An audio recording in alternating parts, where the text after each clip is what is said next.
Okay, listen, it's not that bad. I know people are hating this. I know people hate this segment. We had TheRock come on SmackDown, cut the most weird promo, the most confusing promo of all time. Like, why would you go on national television and tell another man that you want his soul? Like, what are you talking about? What are you doing with that? Anyways, let's recap some stuff before we get to this segment. For the past year, this guy won this title at WrestleMania 40 almost a year ago. It's like 10 months or something. In that span of 10 months, he has done nothing. Zero with this title. AJ Styles feud, dead. Kevin Owens feud, dead. Who else did he feud with? Solo, dead. Nothing, nada, zero. He won the Crown Jewel Championship. Zero people care. I don't care. Nobody cares. It's been some of the most boring television of all time. He's been one of the most boring champions that I've ever seen in the history of this company. And his whole character and story in last 10-month arc in series has been mundane and boring.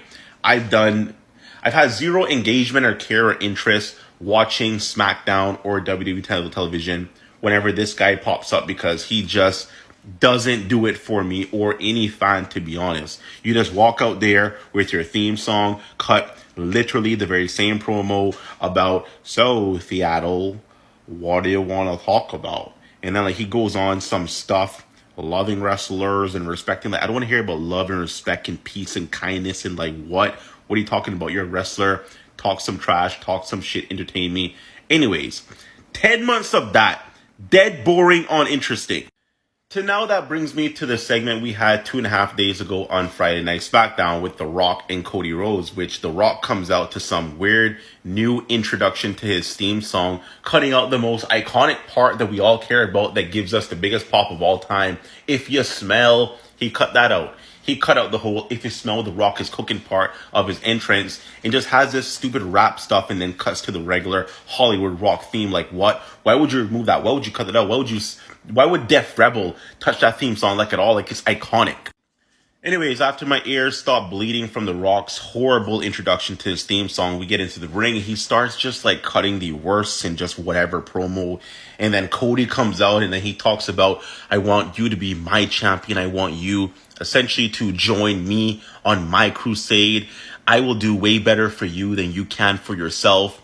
And he just kind of ends it saying, I want that. And he's like pointing to Cody saying, I want that. And Cody's like obviously in his head thinking his title, like, you're pointing to me. This is what you should want as a wrestler. You want this because this is the crown jewel. This is the biggest title of all of wrestling.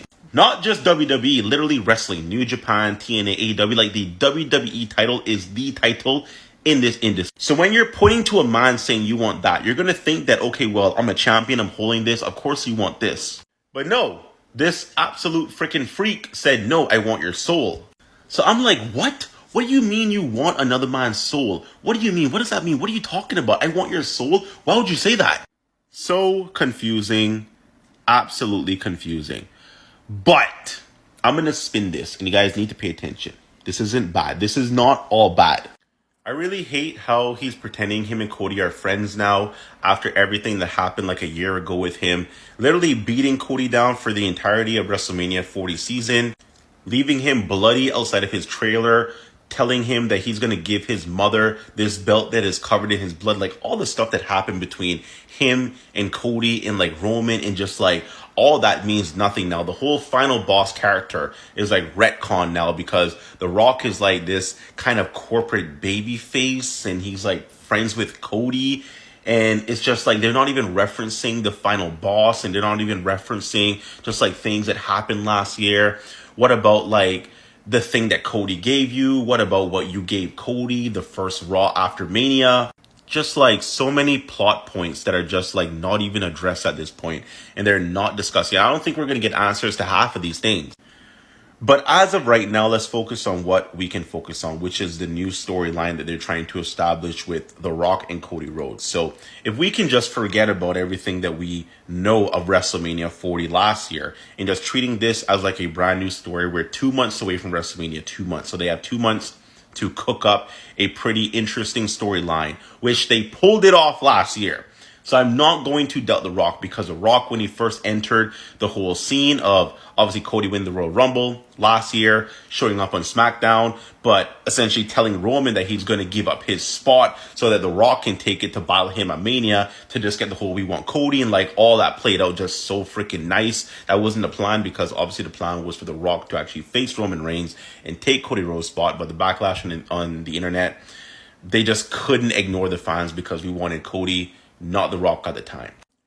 So they have proven that they know how to cook up a very good storyline with no notice whatsoever, having to completely pivot from what the plan was versus what the outcome was. Like, they've proven they can do that. So I'm not going to bury this. I can't bury this because I enjoyed last year's Mania season. Like, it was actually probably one of the best of all time, if I'm being real.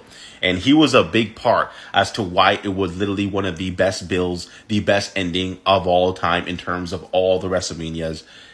In my opinion, hands down, no contest. Like, that main event ending, you could not write a better story. Like, honestly, insane stuff.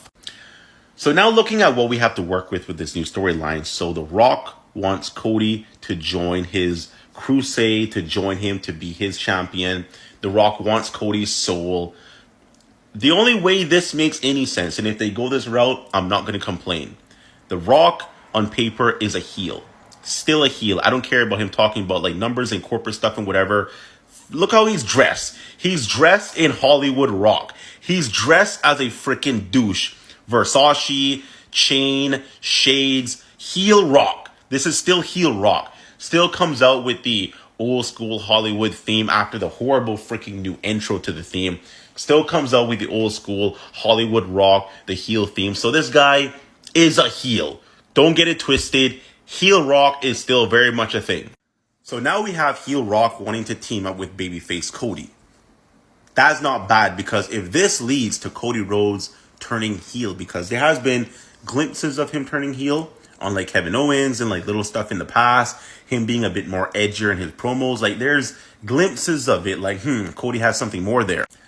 So maybe this storyline is the final push Cody needs to fully turn heel, because we're going to have to either have Cody turn heel or whoever wins the Elimination Chamber to turn heel, which probably is going to be either CM Punk or John Cena. I don't see anyone else in it. If anyone else wins, I'll be shocked out of my mind.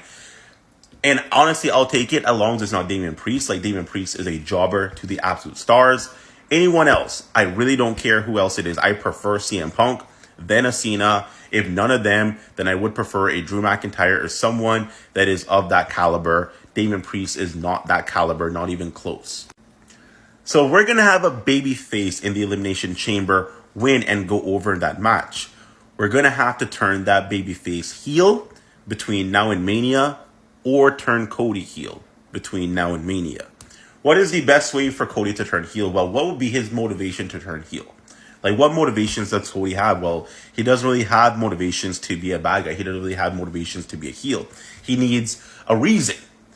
Partnering, I don't know why he would. He needs to explain it, and he needs to really dissect this storyline. But partnering with one of the biggest heels of all time, the final boss, corporate boss, the Rock boss, Versace wearing boss, shades, this guy. Partnering with him, one of the biggest heels in the last 10 years, will automatically turn you into a heel. Cody partnering with him, it's a weird partnership. It doesn't make any sense. And like I said, they have to cook the storyline for it to make sense. But just on paper, this is how we can get Cody to go heel. This is also how we can involve The Rock in Mania season. Having The Rock and Cody on some partnership thing, which last year they were fighting against each other. Now they're partnering, both heels going after whatever the motivations are. It's going to be such a big thing for whatever or whoever wins the chamber to overcome.